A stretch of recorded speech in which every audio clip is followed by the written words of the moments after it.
Bienvenidos a un nuevo podcast de Día MSC. Los saludo, soy su servidor, José Luis Aguado, y en compañía de mi compañero, amigo y un montón de cosas que podemos contar sobre el licenciado Ernesto. Licenciado Ernesto, bienvenido a un nuevo podcast de Día MSC. Hola, ¿qué tal, José Luis? Muy buenas tardes. Bueno, para los que nos ven, buenos días, buenas tardes, buenas noches, porque la magia del podcast es que se puede ver en cualquier momento, haciendo lo que ustedes quieran. Qué gusto que estamos grabando otro podcast, José Luis. Qué gusto estar contigo. Y como digo, yo creo que lo bonito de estos podcasts es que a lo mejor pues puedes estar haciendo de comer, yendo a la oficina, en el tráfico. Pueden ponernos ahí de fondo y escuchar los temas que tenemos. Hoy tenemos un tema muy importante, ¿no, José Luis? Que últimamente, por lo que nos comentabas antes de empezar a grabar, llega mucho, ¿no? A las asesorías del despacho.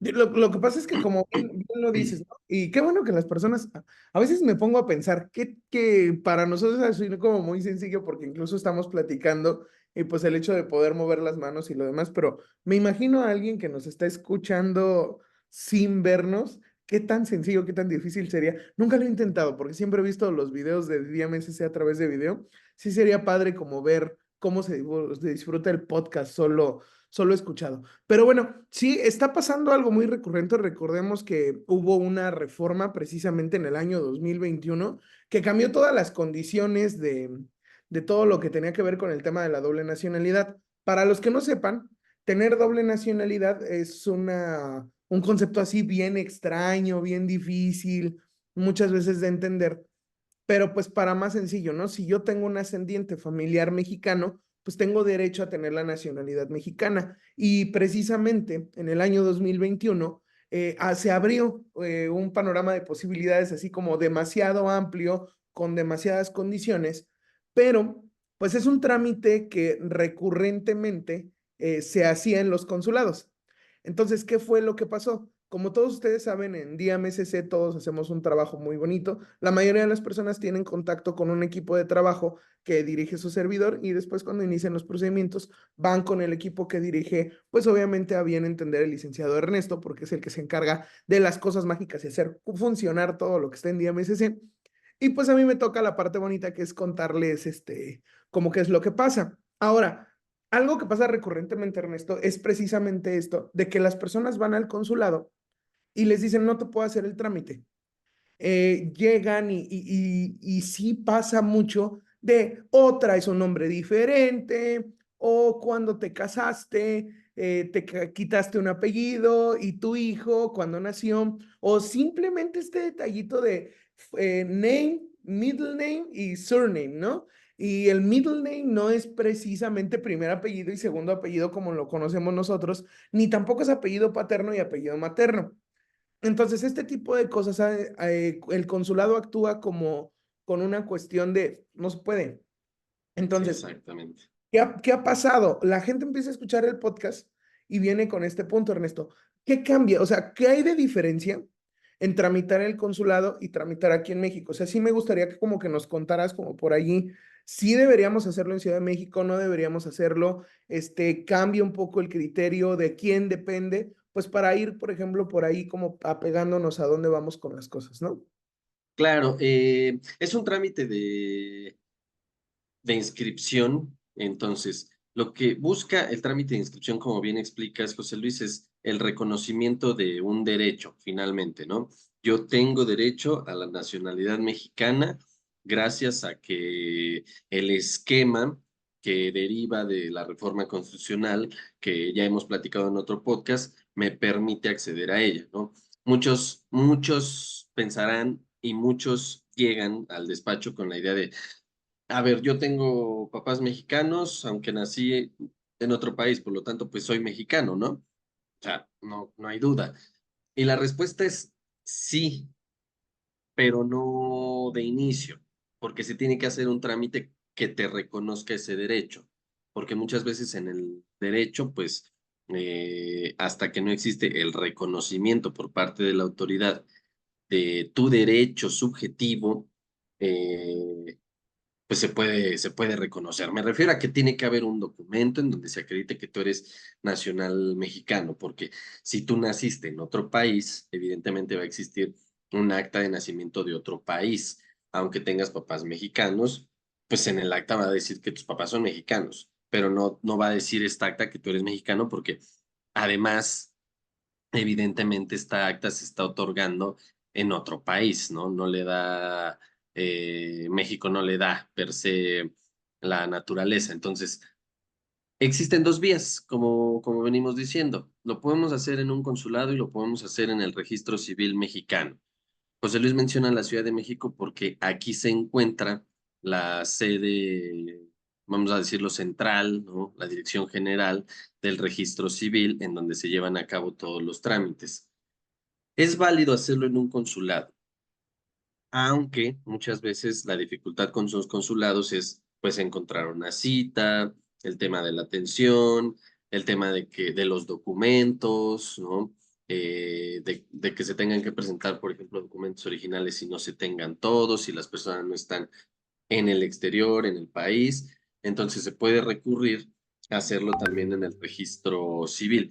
Y es pues un trámite que afortunadamente el registro civil ha simplificado de una manera interesante en el sentido de cómo se presenta. No es un trámite sencillo porque hay que entender cuál es la naturaleza de cada inscripción, qué documentos se tienen que presentar, pero sí que se ha simplificado en el sentido de que te permiten sacar una cita vía un sistema digital, vía correo, de hecho, te otorgan la cita y tú te presentas en esa cita que es oficial.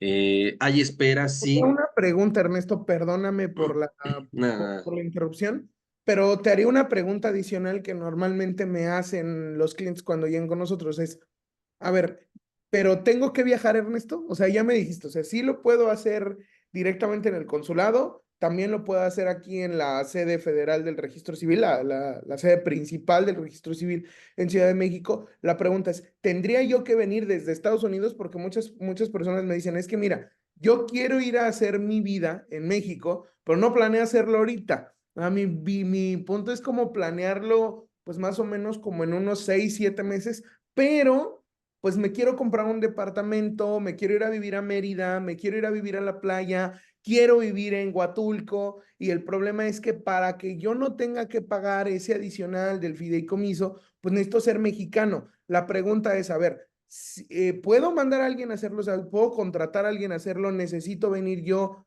Ese tipo de cuestiones, ¿no?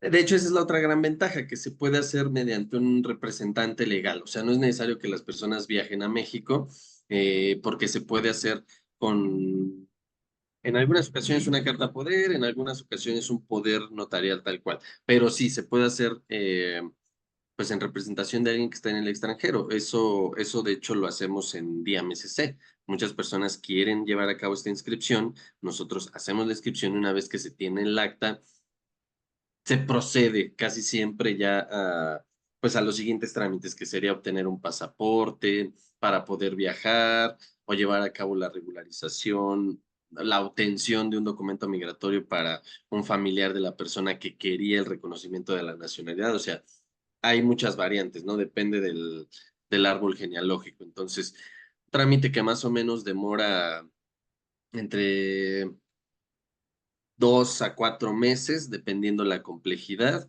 Se necesitan, como siempre, dependiendo del vínculo, pero las Que sería así identificaciones. como, perdón Ernesto, No, no, sería no, como adelante. típico de vamos a agarrar para el TikTok o para las historias del Instagram.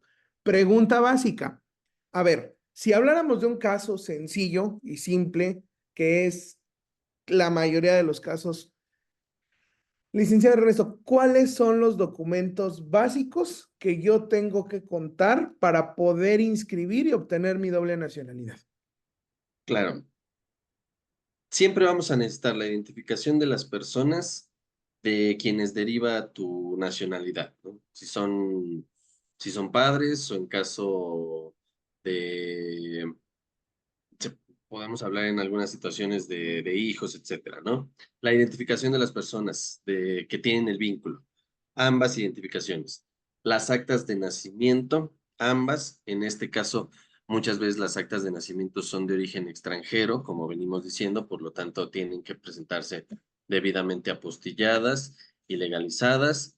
Hay una solicitud para llevar a cabo este trámite que se debe llenar, pues bien, ¿no? Normalmente con la expertise de un abogado.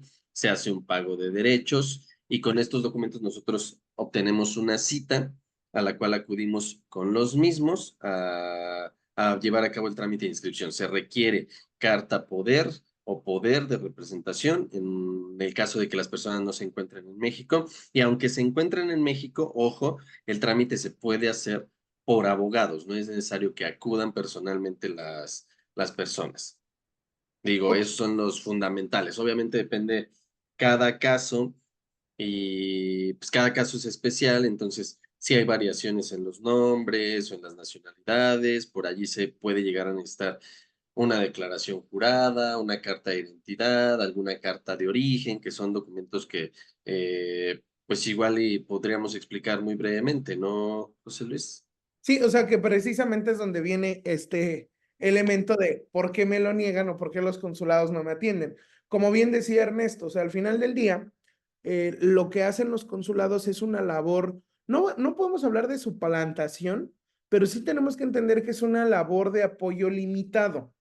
O sea, los consulados tienen una actividad que tiene que ver con apoyar a los mexicanos que se encuentran en el extranjero.